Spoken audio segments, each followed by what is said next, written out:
Supreme court ने कौमी assembly के साबिक डिप्टी स्पीकर कासिम सूरी को इंतखाबी उजरदारी केस में तलब कर लिया। कासिम सूरी को अपने दस्तखत के साथ खुद जवाब जमा कराने की हिदायत करते हुए रजिस्ट्रार सुप्रीम कोर्ट से भी जवाब तलब कर लिया। चीफ जस्टिस काजी फाइज ईसा ने रिमार्क्स दिए, कासिम सूरी ने गैर कानूनी तौर पर असम्बली तोड़ी, क्यों ना उनके खिलाफ आर्टिकल 6 के तहत संगीन गद्दारी की कार्रवाई की जाए। जिसने भी आइन की खिलाफ वर्जी की उसे नताइज का सामना करना होगा। ये नहीं हो सकता कि ओहदा एंजॉय किया और चले गए।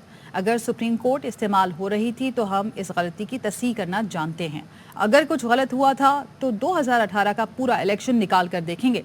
हुक्म इम्तना के बाद मुकदमा समाअत के लिए मुकर्रर ही नहीं करने दिया गया।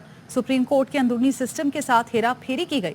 वकील नईम बुखारी ने कहा, कासिम सूरी का मुकदमा दीगर मुकदमात के साथ अदालत ने यकजा कर दिया था। चीफ जस्टिस ने कहा, कौन सा मुकदमा लगना है कौन सा नहीं, सुप्रीम कोर्ट में पहुंचने वाले लंबे हाथ खत्म कर रहे हैं। मुकदमात कैसे यकजा कराए जाते हैं मालूम है। 1982 से वकील हूँ। नईम बुखारी ने कहा, मैं 1972 से हाई कोर्ट का वकील हूँ, कभी कोई मुकदमा फिक्स नहीं कराया। चीफ जस्टिस ने कहा, मुकदमा कैसे यकजा हुआ और इतना अरसा मुकर्रर क्यों नहीं हुआ, अपनी इंक्वायरी भी करेंगे। नईम बुखारी ने कहा कि क्या आप मुझसे खफा हो रहे हैं या सिस्टम से। चीफ जस्टिस ने कहा, हम खुद से भी खफा हो रहे हैं, हम एतराफ़ कर रहे हैं, आप भी एतराफ़ कर लें। NA 265 में नए इलेक्शन के हुक्म पर हुक्म इम्तना लिया गया। हुक्म इम्तना की आड़ में बैठे रहना मुखालिफ फरीक से ज्यादती है। केस की समाअत 1 माह बाद दोबारा होगी।